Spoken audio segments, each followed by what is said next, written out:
Hello everyone, welcome to G centric. और पिछले lecture में मैंने वादा किया था कि एक डिपेंडेंट सोर्स वाला क्वेश्चन करेंगे। बहुत ही ब्यूटीफुल क्वेश्चन। ये क्वेश्चन वीडियो को पॉज करके आप खुद भी सॉल्व करिए। अगर ये क्वेश्चन आपने बिल्कुल सही तरीके से बिना मिस्टेक के सॉल्व कर दिया तो आप समझो एक्सपर्ट हो गए नेटवर्क में। और जो लोग सॉल्व नहीं कर पाए तो डिमोटिवेट होने की जरूरत नहीं है, कुछ ना कुछ सीखोगे। देखो, गलतियां जितनी करोगे एग्जाम के पहले उतना सीखोगे, है ना। तो कोई दिक्कत नहीं, नेटवर्क में जितनी गलतियां करोगे उतना जल्दी सीखोगे चीजों को। ठीक है, चलो अब फटाफट करते हैं हम लोग। यहां पर देखिएगा, क्वेश्चन दे रखा है find IL of T and I of T for T greater than equal to 0। अब इंडक्टर के थ्रू करंट भी पूछा है आपसे, और ये जनरलाइज जो I1 है और यही I1 की डिपेंडेंसी इस पे है। तो दोनों करंट का आपको जनरलाइज फॉर्मेट पूछा है, मतलब t इक्वल टू 0 प्लस पे क्या होगा, t इक्वल टू इन्फिनिट पे क्या होगा, और टाइम कांस्टेंट के साथ तीनों चीज निकाल के जनरलाइज एक्सप्रेशन लगानी है हमें, मतलब फाइंड आउट करनी है। ठीक है, चलो स्टेप नंबर 1 की बात करें। Step number 1 that is t equal to 0 minus. t equal to 0 minus पे क्या फाइंड आउट करते हैं हम लोग? इंडक्टर में कहीं पहले से करंट तो नहीं है, वही चेक करते, बाकी और कुछ भी चेक नहीं करना है।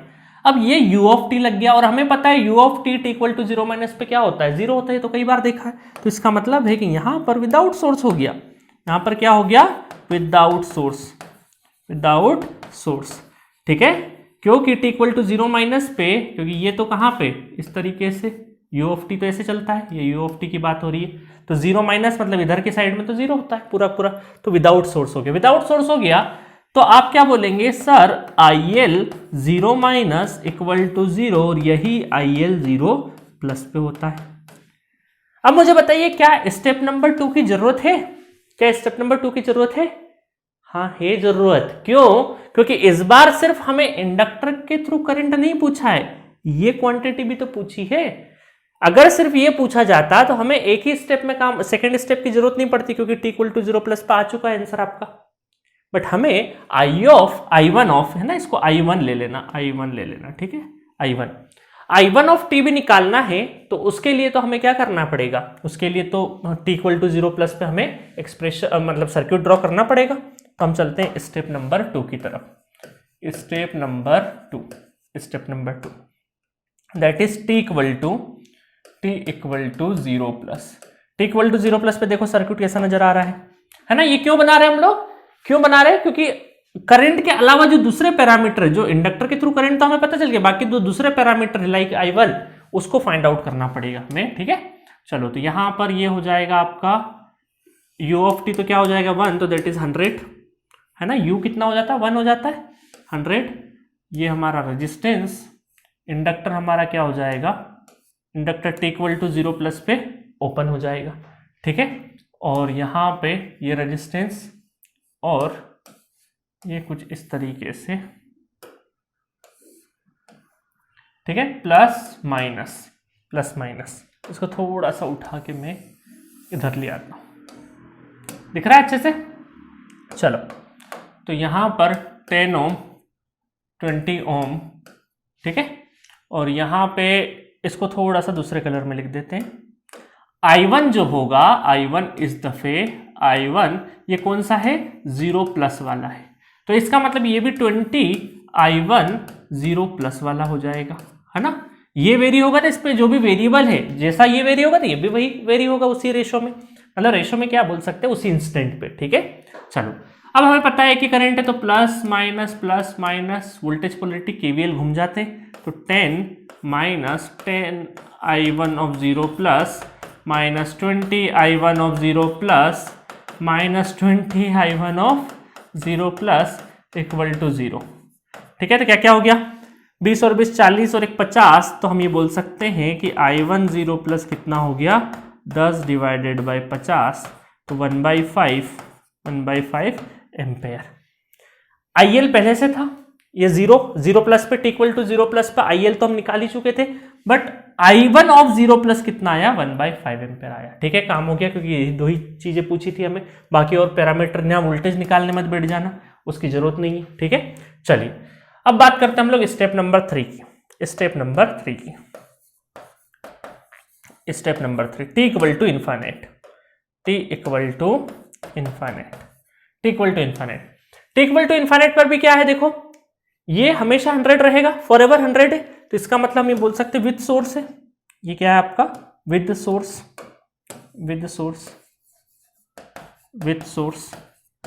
और विद सोर्स हुआ तो इंडक्टर क्या हो जाएगा आपका शॉर्ट सर्किट हो जाएगा। इंडक्टर क्या रहेगा शॉर्ट सर्किट रहेगा। तो हम सिंपल यहाँ पे इसको कॉपी पेस्ट कर देते हैं क्योंकि पूरा वापस ड्रॉ करने की जरूरत नहीं है। ठीक है, ये मैंने यहाँ पे कॉपी पेस्ट कर दिया है। अब क्या क्या डिफरेंसेस आए वो देख लेते हैं, देखना है। यहाँ पे करंट हटा दो, अभी हम लोग वोल्टेज ये सब हटा दो, ये हटा देते हैं, ये भी हटा दो, चलो ठीक है। तो अब क्या हुआ टी इक्वल टू इन्फाइनाइट पे जो इंडक्टर था ये क्या हो गया शॉर्ट हो गया, इंडक्टर शॉर्ट हो गया। और जो करंट अब फ्लो कर रहा है, देखना आप, जो करंट फ्लो कर रहा है वो I1 ऑफ इन्फाइनाइट हो जाएगा। इधर जो करंट है that is IL of infinite हो गया। ठीक है, और यहाँ पे जो वोल्टेज मतलब डिपेंडेंट वोल्टेज सोर्स है ये कितना हो जाएगा I1 ऑफ इन्फाइनाइट। क्लियर है इतना? क्लियर है। तो अब मैं यहां पर देखिएगा एक कैलकुलेशन यहां पे कर देता हूं। ठीक है, इस तरीके से आपके एनसीईआरटी वगैरह में रहता है ना कि इसकी कैलकुलेशन इधर है ना, तो मैंने भी यहाँ पे कर दिया इसकी कैलकुलेशन। अब देखिए बहुत इंटरेस्टिंगली देखना, बहुत ही मजेदार तरीके से देखेंगे कि ये क्या है आपका रेफरेंस है, तो that is 0 volt, that is हमारा रेफरेंस नोड है पूरा का पूरा 0 वोल्ट। तो ये भी क्या है 0 वोल्ट। आपको क्या निकालना है I1 ऑफ इन्फाइनाइट निकालना है और IL ऑफ इन्फाइनाइट निकालना है। तो अब देखो I1 ऑफ इन्फाइनाइट तो निकालना बड़ा आसान है, 100 - 0 डिवाइडेड बाई 10। तो ये तो हमारे पास 2 मिनट के अंदर कैलकुलेट हो जाएगा। यहां पर I1 of infinite that is 100 - 0 divided by कितना है 10, तो कितना हो गया 10 एम्पेयर हो गया, 10 एम्पेयर हो गया। ये 10 एम्पेयर होते से ही देखिएगा, ये 10 एम्पेयर होते से यहां पर कितना हो गया, यहाँ 10 यहां पर भी यूज कर सकते हैं ना वही क्वांटिटी। तो ये कितना हो गया 200 वोल्ट, नॉट वोल्ट 200 है ना 200।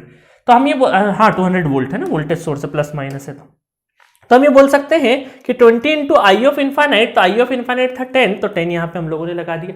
तो अब ये सोर्स कौन सा है वोल्टेज सोर्स है प्लस माइनस से, तो 200 into 200 minus V sorry minus 0, तो ये करंट भी हम लोग निकाल सकते हैं। अब इस करंट को मैं नाम दे देता हूं थोड़ी देर के लिए, एक I2 करंट दे देता हूं, ठीक है I2 करंट। तो यहां पर I2 करंट क्या बोल सकता हूं मैं, I2 ऑफ इन्फाइनाइट ये निकल जाएगा 200 माइनस 0, 200 माइनस 0 डिवाइडेड बाय 20, तो कितना हो गया 20 एकम 20 10 एम्पेयर। तो अब यहां पर KCL लिखोगे तो 10 इधर से आ रहा है 10 इधर से आ रहा है, तो इनकमिंग आउटगोइंग, तो IL ऑफ इन्फाइनाइट कितना हो जाएगा 10 और 10 20। तो इसका मतलब है कि आपका IL ऑफ इन्फाइनाइट ये हो गया इन दोनों का addition, I1 of infinite plus I2 of infinite. ये हमने अपने मन से इंट्रोड्यूस किया, कोई भी है ना, आप चाहे तो कुछ भी कर सकते हैं, नहीं तो पता चले सर I2 कहां से आ गया, या हमने कुछ भी करंट फ्लो कराना था एक नोटेशन ले लिया, ठीक है। तो हम ये बोल सकते हैं 10 और 10 20, 10 + 10 दैट इज 20 एम्पेयर हो गया। तो I1 ऑफ इन्फाइनाइट भी आ गया और IL ऑफ इन्फाइनाइट भी आ गया है। मजा आया क्वेश्चन में? तो अभी क्वेश्चन खत्म नहीं हुआ है, क्वेश्चन की शुरुआत हुई। हमें जनरलाइज एक्सप्रेशन चाहिए, अब चाहिए हमें टाइम कांस्टेंट। क्या चाहिए अब हमें टाइम कांस्टेंट चाहिए। तो टाइम कांस्टेंट के लिए हमें T इक्वल टू है ना, फाइंड क्या करेंगे हम लोग time constant, time constant find करेंगे। उसके लिए T इक्वल टू इन्फाइनाइट पे हमें सर्किट ड्रॉ करना पड़ेगा। तो अब देखो यहां पर क्या इंडक्टर और रेजिस्टेंस को हटा सकते, क्या बिल्कुल हटा सकते। देखो कि यहां पर इंडक्टर को हटा दोगे, इंडक्टर को हटा दो, और जो बचा हुआ सर्किट है वो सिर्फ रेजिस्टिव है क्या, हाँ देखो बचा हुआ सर्किट क्या रेजिस्टिव है, बाकी तो सोर्सेस तो हमारे चलते ही हैं, बट क्या कैपेसिटेंस या कुछ दूसरी ऐसी चीज है क्या, नहीं। तो यहां पर हमारा इंडक्टर और इंडक्टर और रेजिस्टेंस सेपरेट कर सकते हैं। तो हम ये बोल सकते हैं, यहां पे देखिएगा वापस से मैं कॉपी पेस्ट कर देता हूं, यही चीज है ना, इसको हटा देता हूं यहां पे सारी चीजें।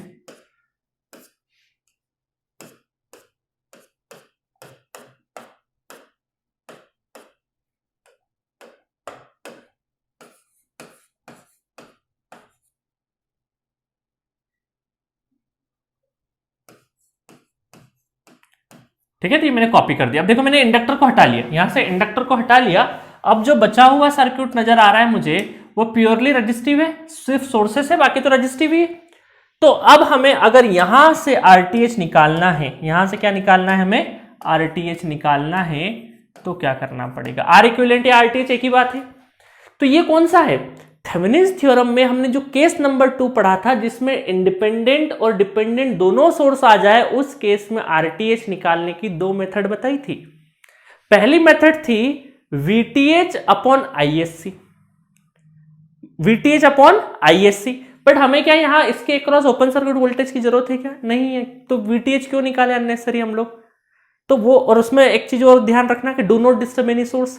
सेकेंड मेथड हमने देखी थी कि RTH निकालना है तो हम यहाँ पे क्या कर देंगे, यहाँ पे देखिएगा, यहाँ पे हम लोग एक हमारा वोल्टेज सोर्स लगा देंगे प्लस माइनस, और यहाँ से जो जाने वाला करंट है, और ये रेशो हमारा क्या कहलाएगा, ये जो रेशो है ये कहलाएगा R equivalent equal to voltage divided by current का रेशो क्या हो जाएगा, रेजिस्टेंस हो जाएगा। ये हमने किया है। और इस टाइम पे आपको क्या करना है, इस टाइम पे इंडिपेंडेंट सोर्स को क्या करना है, आपको हटाना है। इंडिपेंडेंट सोर्स को क्या कर देना है, इनएक्टिव कर देना है। इंडिपेंडेंट सोर्स का मतलब क्या है, ये हम लोग क्या कर देंगे, इसको इनएक्टिव कर देंगे।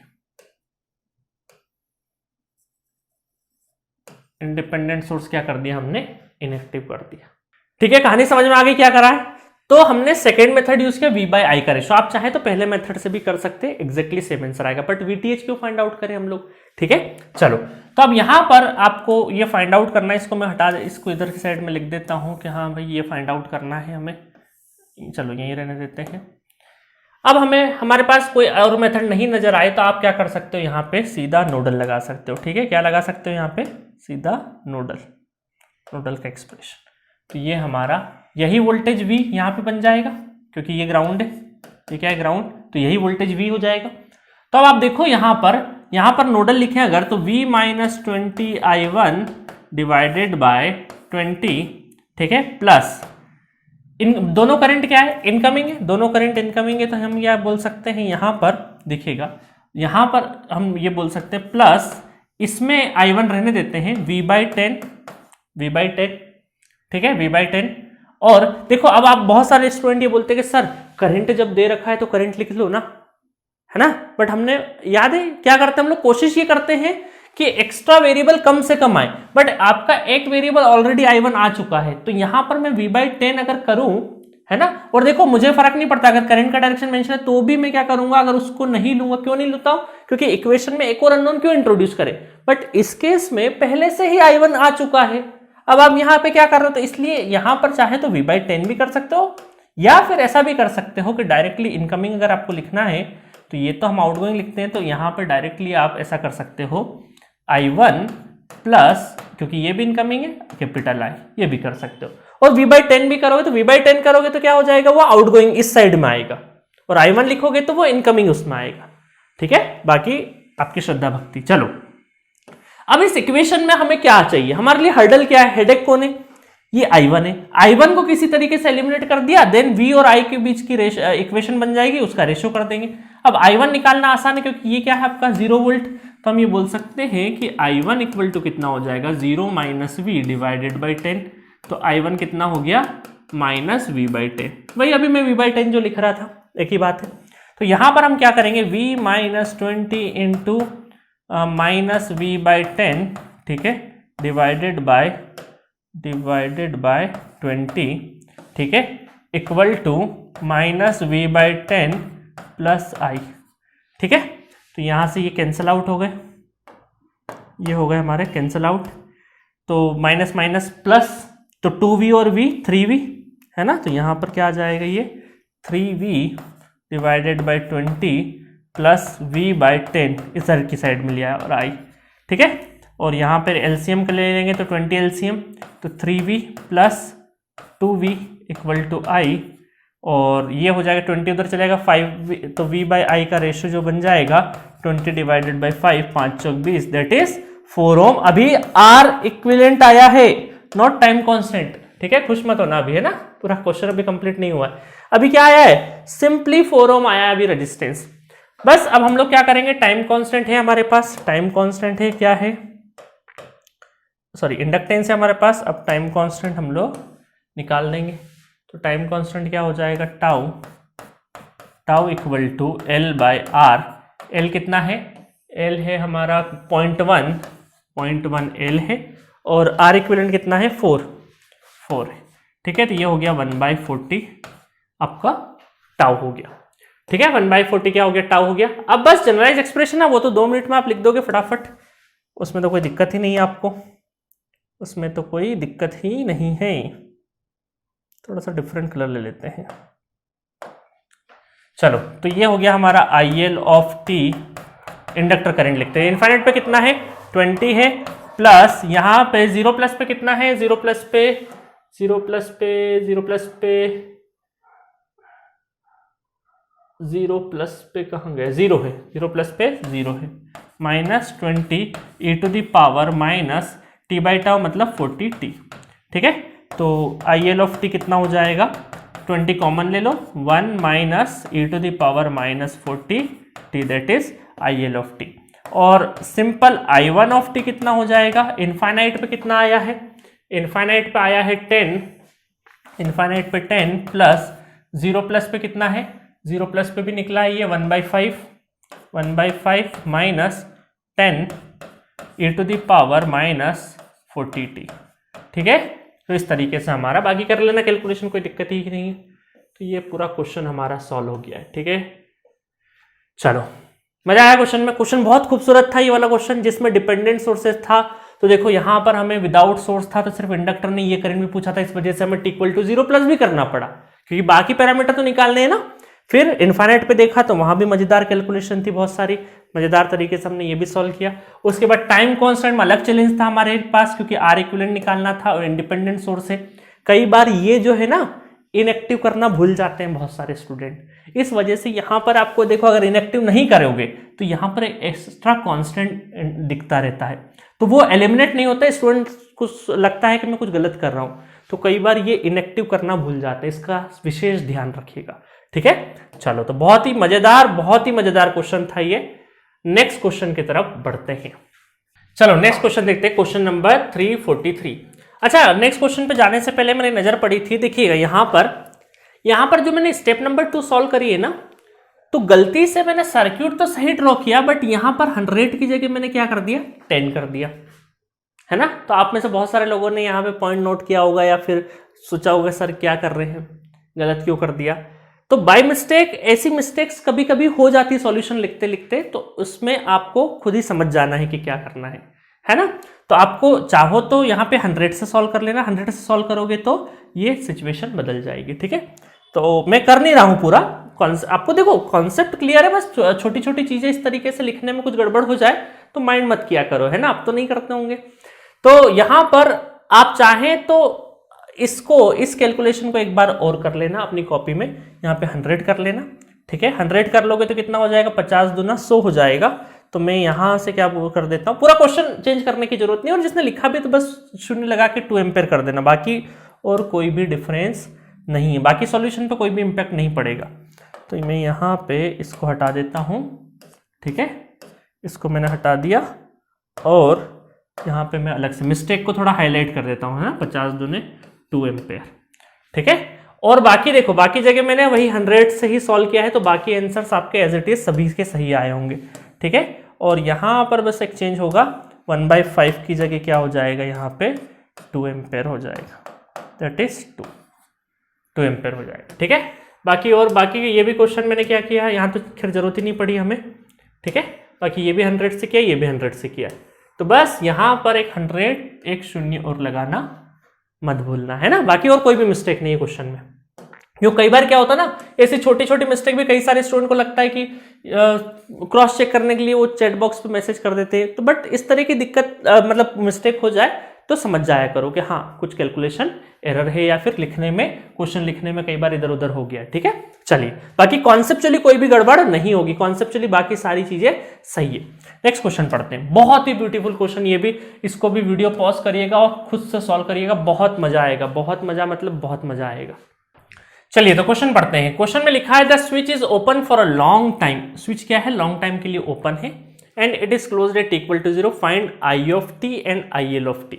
ठीक है, तो ये आई ऑफ टी भी फाइंड आउट करना है और आई एल ऑफ टी भी फाइंड आउट करना है। ठीक है, तो चलिए देखते हैं स्टेप नंबर 1 पे। तो स्टेप नंबर 1 पे क्या देखेंगे हम लोग, स्टेप नंबर 1 पे यही देखेंगे कि पहले से t इक्वल टू 0 माइनस पे इंडक्टर में पहले से कोई करंट है या फिर नहीं है। तो यहां पर ये स्विच क्या है, आपका ओपन है, ओपन स्विच है, इसका मतलब ये करंट का इंपैक्ट रहेगा पूरे सर्किट पे, बिल्कुल रहेगा। तो इंडक्टर कैसा फील कर रहा है, विद सोर्स जैसा। ठीक है, इंडक्टर क्या है, विद सोर्स। विद सोर्स है, इसका मतलब क्या है, यहाँ पे शॉर्ट सर्किट हो जाएगा। शॉर्ट सर्किट हो जाएगा तो यहाँ पर हम अगर करंट निकालें, देखिएगा करंट निकालें तो ये हमारा 2 एम्पेयर का करंट सोर्स। ठीक है, और उसके बाद स्विच क्या है आपका, ओपन है, स्विच क्या है, ओपन। ठीक है, और क्या है यहाँ पे 8 ओम इस साइड में है, 8 ओम, और 2 ओम रजिस्टेंस यहाँ पे है, और इंडक्टर आपका क्या है, शॉर्ट सर्किट। ठीक है, तो यहाँ पर 2 ओम और 8 ओम, दैट इज 8 ओम 2 ओम, और यहाँ पर जो करंट फ्लो हो रहा है ये है हमारा IL of 0 minus, IL of 0 minus. तो IL ऑफ 0 माइनस, देखो ये 2 एम्पेयर का करंट सोर्स 2 ब्रांच में डिवाइड हो रहा है, मतलब करंट डिवीजन रूल लगा दें तो IL 0 माइनस कितना हो जाएगा, जिसमें नहीं निकालना वो ऊपर, डिवाइडेड बाई 2 + 4 इंटू, नॉट 2 + 4, 2 + 8 है ना, जिसमें नहीं निकालना ऊपर, और बाकी इन दोनों का समेशन इंटू टोटल करंट कितना है 2। तो ये कितना आ जाएगा, इसको कैलकुलेट करेंगे तो IL 0 माइनस 8 और 2 10 है ना, 2 पंजे 10, तो ये हो जाएगा आपका ये 10 हो गया, 2 से 5 10 कैंसिल हो जाएगा तो 5, तो 8/5, मतलब कि 1.6 एम्पेयर, 1.6, और यही क्या रहेगा, IL 0+ पे रहेगा। ठीक है, IL 0+ पे रहेगा। तो इस हिसाब से हमारा पहले से 1.6 एम्पेयर करंट है आपका किसमें, इनिशियली करंट किसमें है, इंडक्टर में। अब स्टेप नंबर 2 की जरूरत कब नहीं पड़ती, सिर्फ और सिर्फ अगर यही करंट हमसे पूछा जाता तो, यही करंट पूछा जाता, बट इस बार क्या है, ये करंट भी हमसे पूछा है, तो इसके लिए हमें स्टेप नंबर 2 करना पड़ेगा। ठीक है, थोड़ा सा बड़ा कर देते, चलो स्टेप नंबर 2 की तरफ। Step number 2, step number 2 that is t equal to 0+, t equal to 0+, t equal to 0+। ठीक है, 0+ पे कैसा सर्किट नजर आ रहा है, ये स्विच क्या हो जाएगा, इस बार क्लोज हो जाएगा। स्विच क्लोज हो जाएगा तो यहां पर आप देखिएगा 2 एम्पेयर का करंट सोर्स, इस तरीके से ये स्विच आपका क्या हो गया है, क्लोज हो जाता है। ठीक है, और इसके साथ साथ रेजिस्टेंस, ये रेजिस्टेंस यहां पे बनेगा। इंडक्टर t इक्वल टू 0 पे ओपन रहता है, और अगर पहले से कोई करंट है तो एक करंट सोर्स जो कि टेम्पररी होता है वो बन जाता है, और वो कितना है 1.6 एम्पेयर का, तो ये है 8 ओम, ये है आपका 2 ओम, और ये है 1.6 एम्पेयर का करंट सोर्स। ठीक है, चलो तो अब हमें क्या करना है, हमें फाइंड आउट करना है इसकी पोजीशन कि ये है I ऑफ 0+ पे ये करंट कितना है, ये करंट कितना है। तो अब यहां पर देखिए, बहुत ध्यान से देखिए, बहुत इंटरेस्टिंग क्वेश्चन है ये, बहुत मजेदार क्वेश्चन है। ये जो 2 एम्पेयर है, ये पूरा, इसको शॉर्ट सर्किट पाथ मिल गया तो पूरा करंट यहां से चले जाएगा, है ना।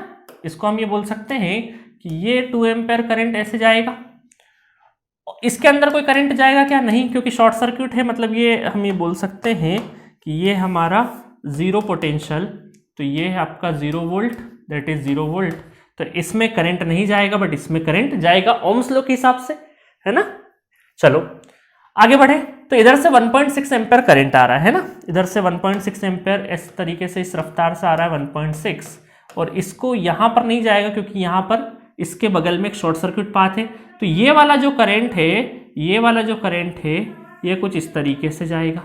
तो इसका मतलब है कि इस ब्रांच में अगर मुझे, इस ब्रांच में अगर मुझे I ऑफ 0+ निकालना हो तो कैसे निकालूंगा, इसकी डायरेक्शन में, जिसकी डायरेक्शन में करंट है वो पॉजिटिव है ना, ये रूल हमने नोडल में भी सीखा था। ये डायरेक्शन, इसकी डायरेक्शन और इसकी डायरेक्शन सेम है, तो इसका मतलब 2 एम्पेयर 2, और ये अपोजिट में आ रहा है, इस वजह से -1.6। ठीक है, तो 2 में से 1.6 चले जाएगा तो कितना बचेगा, 0.4 एम्पेयर, 0.4 एम्पेयर I ऑफ 0+। ठीक है, मजा आया? तो बहुत इंटरेस्टिंग है कि ये वाला ये करंट सोर्स इधर से और ये करंट सोर्स इधर से आपस में, बट एक वायर में एक ही करंट फ्लो करेगा, तो इसका नेट करंट हमेशा फ्लो करेगा। नेट करंट कैसे निकालते हैं? डायरेक्शन जो भी निकालना है उसकी डायरेक्शन में जो करंट है उसको आगे रखना है ना। तो यहां पर देखो एक छोटा सा डायरेक्शन आपका आंसर प्लस या माइनस में ला सकता है। यही डायरेक्शन थोड़ा सा रिवर्स हो जाता, ऊपर की साइड में हो जाता या इधर हो जाता, तो यहां पर माइनस में आंसर आ जाता, कहानी कुछ और हो जाती। ठीक है, तो इन छोटी छोटी चीजों को आपको ध्यान में रखना है। t इक्वल टू 0 प्लस पे हो गया, चलो जल्दी से हम t इक्वल टू इन्फाइनाइट पे भी फाइंड आउट कर लेते हैं। तो step number 3 t equal to infinite, t equal to infinite. t equal to infinite पे क्या हो जाएगा? स्विच क्लोज रहेगा।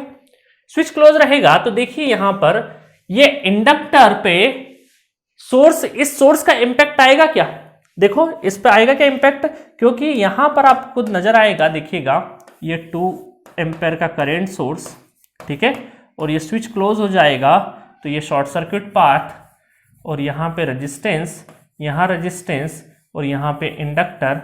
इसका मतलब हम ये बोल सकते हैं कि पूरा का पूरा करंट आपका, देखो सबसे पहली चीज तो कि यहाँ पर जो करंट है, ये वाला जो करंट है ये पूरा का पूरा यहाँ से चले जाएगा। तो इंडक्टर क्या हो गया? असल में विदाउट सोर्स हो गया। इंडक्टर क्या हो गया? Source free circuit. तो यहाँ पे लिख दो source free circuit, source free circuit, source free circuit, क्योंकि ये जो करंट सोर्स है ये पूरा का पूरा इधर से चले जा रहा है, उधर तो जा ही नहीं रहा है, तो सोर्स फ्री हो गया। तो इसमें जो भी एनर्जी थी वो पूरी की पूरी कहाँ डिसिपेट हो जाए, ऐसे, है ना, पूरी की पूरी कहाँ पे ऐसे डिसिपेट हो जाएगी। नहीं, इसी के अंदर सोर्स फ्री है तो इनफाइनाइट टाइम में इन रेजिस्टेंस के अंदर क्या हो जाएगा? देखो इसमें तो करंट नहीं जाएगा क्योंकि ये हमारा क्या है? 0 वोल्ट, ये भी हमारा 0 वोल्ट है, ये 0 वोल्ट 0 वोल्ट 0 वोल्ट 0 वोल्ट। तो इस रजिस्टर के अंदर, इस पर्टिकुलर रजिस्टर के अंदर क्या हो जाएगा? इनफाइनाइट टाइम पे करंट 0 हो जाएगा। ठीक है, तो अल्टीमेटली इंडक्टर में देखो t इक्वल टू 0 प्लस पे, t इक्वल टू 0 प्लस पे इंडक्टर में जो करंट था वो करंट इस वाली ब्रांच में इफेक्ट डाल रहा था, क्योंकि किसकी बात हो रही थी? t इक्वल टू 0 प्लस पे। बट जैसे ही लंबा ड्यूरेशन होगा तो इसके अंदर तो एनर्जी लिमिटेड है ना, वो धीरे धीरे धीरे धीरे धीरे क्या हो जाएगी? खत्म हो जाएगी। वो इस तरीके से इस तरीके से इस तरीके से खत्म हो जाएगी। खत्म होने के बाद इनफाइनाइट पे देखें तो सिर्फ और सिर्फ यही 2 एम्पेयर बचेगा, इसका खत्म हो जाएगा। तो हम ये बोलेंगे कि IL इनफाइनाइट ये कितना हो गया? 0।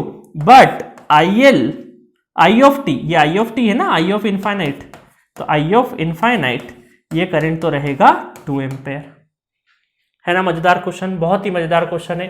तो सोर्स फ्री सर्किट होने की वजह से इंडक्टर में देखो t इक्वल टू 0 प्लस पे इसमें इस ब्रांच में इंपैक्ट आ रहा है इसका, but t equal to infinite पे नहीं आ रहा, क्योंकि ये एनर्जी क्या है? ये कांस्टेंट है, डीसी सोर्स है, ये चलता इंडिपेंडेंट सोर्स है, ये हमेशा एक कांस्टेंट 2 एम्पेयर बना हुआ है। बट इसमें जो एनर्जी है वो तो लिमिटेड है ना, वो तो लिमिटेड, जल्दी खत्म हो जाएगी। इनफाइनाइट पे जाके खत्म हो गया, खत्म काम इसका। तो t I ऑफ इनफाइनाइट कितना हो जाएगा? 0 हो जाएगा। ठीक है, अब बारी है किसकी? टाइम कांस्टेंट की। ठीक है, चलो तब टाइम कांस्टेंट भी निकाल देते हैं। सो टाइम कांस्टेंट भी आसान है। इनफाइनाइट पे सर्किट अगर देखेंगे अगर हम लोग, ये है टाइम कांस्टेंट हमारा, that is time constant, time constant. ठीक है, टाइम कांस्टेंट। तो इनफाइनाइट पे सर्किट नजर आ रहा है हमें, बिल्कुल नजर आ रहा है। तो इनफाइनाइट पे सर्किट इस तरीके से नजर आएगा हमें। चलो इनफाइनाइट पे ये मैंने ओपन कर देता हूँ ना, पूरा सर्किट क्यों ही बनाए हम लोग। देखो करंट सोर्स से तो ओपन हो जाएगा, ये क्या रहेगा? शॉर्ट रहेगा। तो हम कुछ इस तरीके से बना दें, ये स्विच वाला है और वो तो ओपन हो गया हमारा, करंट सोर्स तो क्या हो गया? ओपन। और रेजिस्टेंस ये है हमारा 8 ओम, ये हमारा 2 ओम, और यहां से हमने क्या कर दिया? ब्रेक कर दिया। तो ये कितना हो गया? 2 ओम हो गया और ये 8 ओम। तो इसके पैरेलल में एक शॉर्ट सर्किट ब्रांच प्रेजेंट है, तो पूरा करंट यहां से चले जाएगा, इसमें नहीं जाएगा। तो आर इक्विवेलेंट कितना हो जाएगा? 2 ओम हो जाएगा। ठीक है, तो टाउ कितना हो जाएगा? L by R. तो टाउ L कितना है? इंडक्टेंस है 0.1, इंडक्टेंस कितना है? 0.1 डिवाइडेड बाई R2 है, तो 1/20। ठीक है, चलो अब जनरलाइज एक्सप्रेशन हम लोग लिख देते हैं। तो जनरलाइज एक्सप्रेशन कैसे लिख देंगे? IL of t equal to infinite पे कितना है? 0 प्लस पे कितना है? 0 प्लस पे IL of 0 plus 1.6 minus 0 e to the power minus 20t।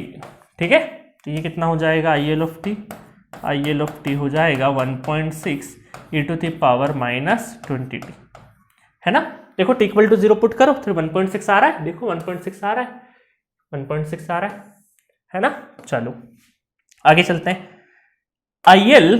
I of infinite अगर देखें, आई ऑफ इनफाइनाइट तो ये कितना हो जाएगा, इनफाइनाइट पे 2 प्लस 0 प्लस पे कितना है, 0 प्लस पे है हमारा 0.4 minus 2 e to the power minus 20t। तो ये आई ऑफ इनफाइनाइट कितना हो जाएगा, आई ऑफ इनफाइनाइट नहीं यार, आई ऑफ टी जनरलाइज निकाल रहे हैं ना, तो ये हो जाएगा हमारा 2 और यहां पर कितना हो जाएगा, 2 में से पॉइंट तो minus 1.6 e to the power minus 20t। अब देखो यहां पे 0 पुट करो, 0 पुट करोगे तो कितना हो जाएगा, e टू द पावर 0 तो 1, 2 माइनस 1.6, देखो यही तो आ रहा है 2 माइनस 1.6, क्रॉस चेक करने का तरीका है ना। चलो तो अब यहाँ पे हमारा, इसको हाईलाइट वर्जन में लिख सको तो लिख लो, कोई दिक्कत नहीं है, पूरे कोई हाईलाइट कर देते हैं, ठीक है।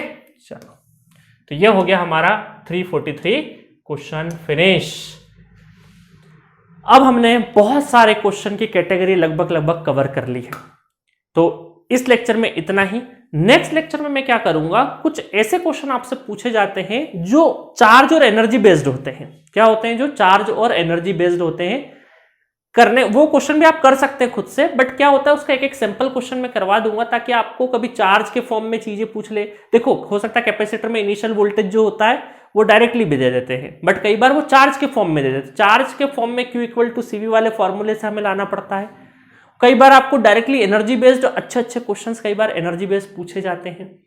तो एनर्जी और चार्ज बेसिस के जो क्वेश्चन, चार्ज बेस्ड जो क्वेश्चंस है उनको मैं एक लेक्चर में, स्पेशली एक लेक्चर में लेके आ जाऊंगा नेक्स्ट लेक्चर में, ताकि आपके वो वेरिएशन भी खत्म हो, ठीक है। तो मिलेंगे नेक्स्ट लेक्चर में, अल्टीमेट कॉन्सेप्ट डिस्कस करेंगे, चार्ज और energy based numerical with transient phenomenon, ठीक है। Okay, thank you.